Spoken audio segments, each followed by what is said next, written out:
And here now we're joined by Florina Muntenescu. Apologies if I spelled your name incorrectly, but please tell us more about yourself. So I'm a developer relations engineer at Google, and now I work on Jetpack Compose. Awesome. Yes. And you gave the keynote this morning, or were part of the team that gave the keynote this morning at DroidCon Berlin. How did it go? You told me actually. You should be the one to tell me how that's. I think it went super great, and they did pretty good. Should we say what the keynote was about? Yes. Yes. What was it about? We talked about modern Android development. So we looked at what modern Android development is, what are some of the APIs, guidelines that we recommend, and tools, of course. So we touched on like quite a lot of areas from like architecture, testing, build, performance, and of course UI with Jetpack Compose. Yes.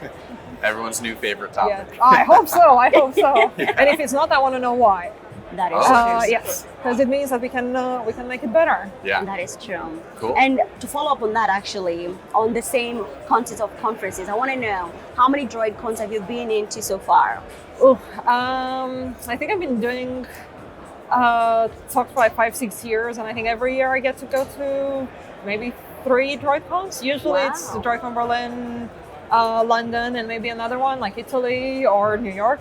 Oh, that's amazing. Yeah, actually, I think my second conference ever was DroidCon Berlin, part of the community day. Wow. Yeah. So like usually in the community day, they just ask for folks to give talks, and I signed up for a talk, and it was the first time when I was on like this kind of big stage, and Cool. and gave a talk. So did you know what you were talking about? Yeah. Okay. So it was a talk, at that time was a talk that I had previously given at, I think, another conference in the small meetup. But it was the first time being on a big stage, like the one at DroidCon Berlin. I do want to move a little bit off topic and ask you, do you ever get nervous?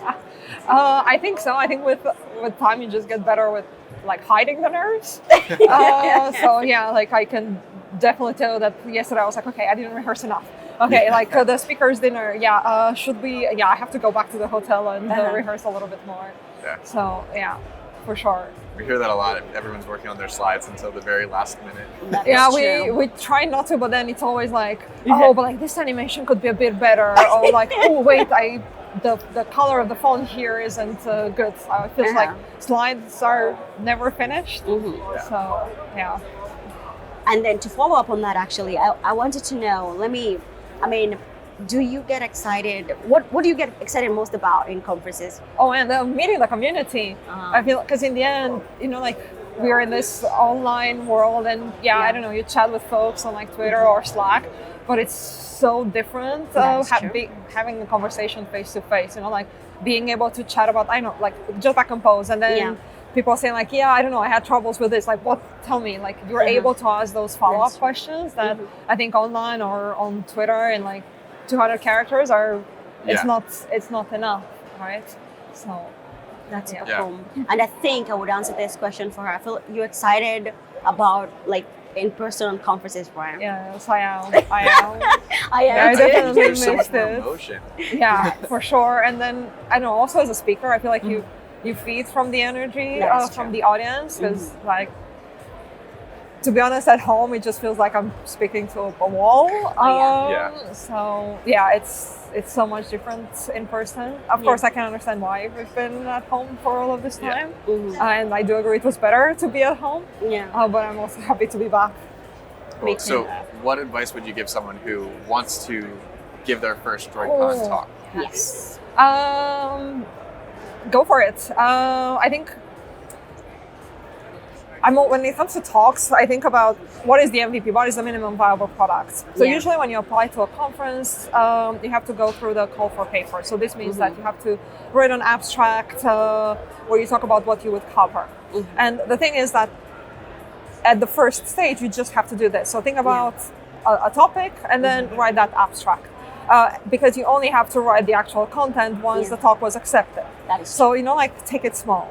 And then when it comes to like how, like a lot of times I hear like, but I don't have anything to talk about. And like everyone is talking about this. Everyone's, an expert on this or that.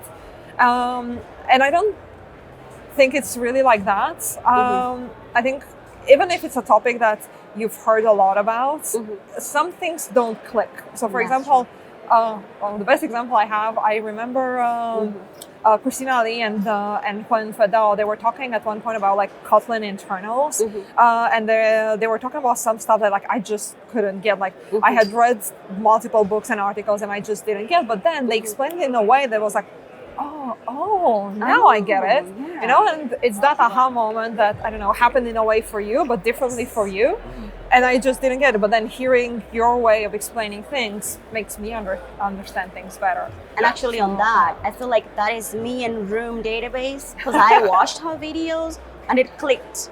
And I've been a fan of Room because I watched her videos. Awesome. There's a special place in my heart for Room. I think it will always be there. Oh yeah, oh my God, yeah, you're no longer on, oh my God, yeah. Yes. Now you're in Java. I'm no longer working on Room, but yeah. You did a super cool job on that, because that's when it clicked for me, like, wait a minute, Room is super easy and it's super amazing. And I was there telling my company, we need to use Room, and everybody was like, let's go.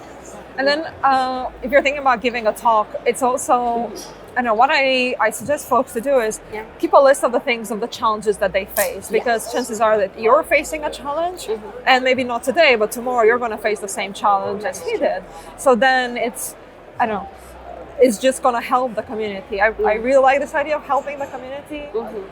You can also start with this by, I don't know, you have a challenge today and maybe you write a blog post. And then you write a blog post today, another blog post next week. And then out of 3 or 5 blog posts, well, that's the content of a talk. So you can apply to DroidCon Berlin or other DroidCons with that talk.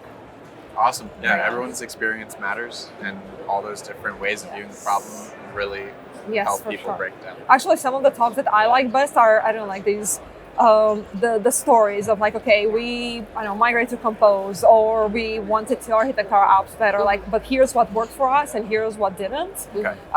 Because, you know, like, I learned what worked for you, I know what didn't work for me, and then we get to collaborate and I get to learn and, you know, build up on top of each other.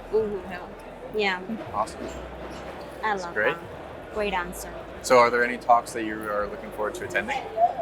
I think I might be biased, but like I've been, I don't know, starring all of the Compose talks because I'm really curious to see what folks are doing with Compose.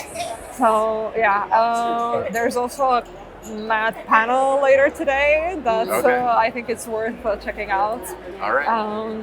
Not just because me and my other co-speakers will be there. Come with all the Compose questions. Yeah. Compose and Matt in general, like modern Android development as well, like architecture and architecture testing, build, and so on. I love it. And then tell us how we can make Android development better. Awesome. We really want to do this. Yeah. Amazing. Well, I think you and the team have been doing a great job. Like through the last 3 or 4 years, like the Android game itself has really stepped up in terms of APIs and knowing what to use and how to use it. Oh, that's good to hear. Thanks for all the work. Thank you. Oh, yeah. And I think actually to add on that, Matt, I feel like before, like back in 2014, there wasn't as much content as it is now. And I feel like the generation of new Android engineers, they're set up for success.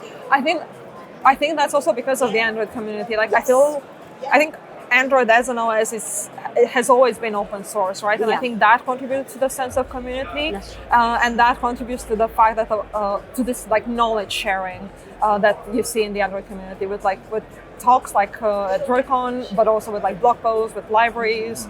Like I don't know, for me that's the joy of the Android community. It's awesome. Everyone's so collaborative and just so helpful. Like anyone you talk to contributes. It's really great. So thank you very much. Join us. Yeah, thank you for having me. Thanks for having thank you for joining us. Yes. Thank you. Thank you very much for taking your time too. We really appreciate it. Yeah. Thank you.